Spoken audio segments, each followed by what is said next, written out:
আজকের সকালটা খুবই দুঃখজনক। খারাপ খবর দিয়েই কথা বলা, এই ধরনের খবর না করতে পারাটাই ভালো। দুটি সাপের কামড়ের পেশেন্ট আজ মারা গেল। দুটি প্রায় মৃত অবস্থায় হাসপাতালে আসে, ক্যানিং হসপিটালে, এবং দুজনই তৎক্ষণাৎ মারা যায়। গোসাবা ব্লকের একজন 65 বছরের মেল পার্সন, পুরুষ, ভোরবেলায় মাঠে খোয়ালি করছিল। খোয়ালি অর্থাৎ এখন যে ধান গাছ বড় হয়েছে তার ভেতরে আগাছা পরিষ্কার করে, একে খোয়ালি বলা হয়। প্রতি বছর এই খোয়ালি করার সময় কেউটে সাপের কামড় আমাদের এই অঞ্চলে ঘটে।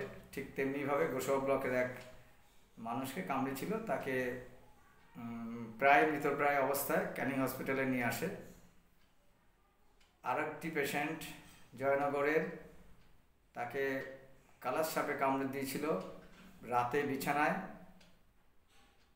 তারপরে তারা ওকে ওঝাকুনিন করে, তারপরে প্রায় মৃতপ্রায় অবস্থায় তার রেসপিরেটরি মাসল প্যারালাইজড হওয়ার মুখেই জামতলা হসপিটালে নিয়ে আসে। সেখান থেকে তাকে এভিএস এবং অন্যান্য আনুষঙ্গিক সমস্ত চিকিৎসা সঠিকভাবে দেওয়ার পর ওকে ক্যানিং হাসপাতালে পাঠানো হয়। ভেন্টিলেটর লাগবে।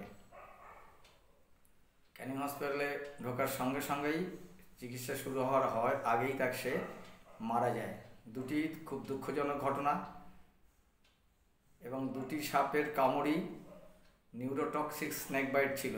অর্থাৎ এই ধরনের সাপের কামড়, অর্থাৎ ক্রেট, কালাচ, আবার কোবরা অর্থাৎ কেউটে প্রজাতির সাপ, দক্ষিণবঙ্গে যে 3টি বিষধর সাপ তার মধ্যে এই দুটি অন্যতম, এবং দুটি নিউরোটক্সিক। অর্থাৎ এদের কামড়ে আমাদের যেসব মাংসপিণ্ড দিয়ে বা যেসব মাংসপিণ্ডের সাহায্যে আমাদের শ্বাস প্রশ্বাস নিতে পারি বা শ্বাস প্রশ্বাসকে চালনা করে, সেই মাংসপিণ্ডগুলোকে যেসব নার্ভ পরিচালনা করে, সেই নার্ভগুলো এই ধরনের সাপের বিষে আক্রান্ত হয় নার্ভগুলো, এবং নার্ভগুলো অকেজো এবং অসাড় হয়ে যায়, যার ফলে রোগীর শ্বাস প্রশ্বাসের সমস্যাজনিত কারণে মৃত্যু হবে। এখানে তাই ঘটল।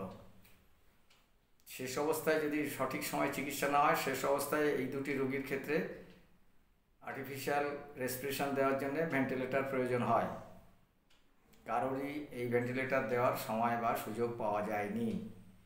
খুব দুঃখজনক ঘটনা। দুটি পেশেন্টই সময় নষ্ট করে ক্যানিং হাসপাতালে পৌঁছেছিল। আজকের এই খবর খুব বেদনাজনক। যে পেশেন্টটি জয়নগর ব্লকের আমাদের হাসপাতালে আসে, সেটি 11 বছরের একটি শিশু ছিল, এবং গোসাবার যে পেশেন্টটি আসে সেটি 65 বছরের একজন পুরুষ মানুষ ছিলেন। আবার আমরা দ্ব্যর্থহীন ভাষায় সাধারণ মানুষকে বলবো, এইভাবে সময় নষ্ট করবেন না।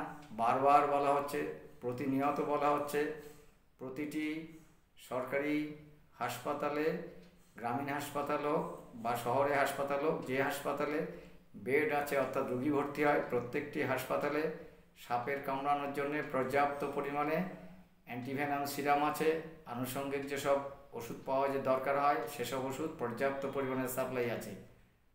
অতএব প্রশিক্ষিত চিকিৎসক আছেন সব হাসপাতালেই, এবং প্রতিনিয়ত চিকিৎসকদেরকে ট্রেনিংয়ের আওতায় নিয়ে এসে তাদের ট্রেনিং দেওয়া হচ্ছে। অতএব আপনারা সময় নষ্ট করবেন না, সঠিক সময়ে হাসপাতালে আসুন এবং এই চিকিৎসা পরিষেবার সুযোগ দিন, যাতে সাপের কামড়ে একটাও মানুষ না মারা যায়। আমার যে কথাটা প্রথম থেকেই বলে আসছি দীর্ঘদিন যাবৎ, সঠিক সময়ে সঠিক পরিমাণে অ্যান্টিভেনাম সিরাম যদি সাপের কামড়ে রোগীকে দেওয়া যায়, তাহলে যে কোনো ধরনের সাপে কাটা রোগী সুস্থ হবে। আপনাদের সবাইকে নমস্কার। খুব দুঃখের সাথে আজকের সকালটা আমাদের কাটলো বা শেষ হলো। নমস্কার, আমি ডাক্তার সমরেন্দ্রনাথ রায়।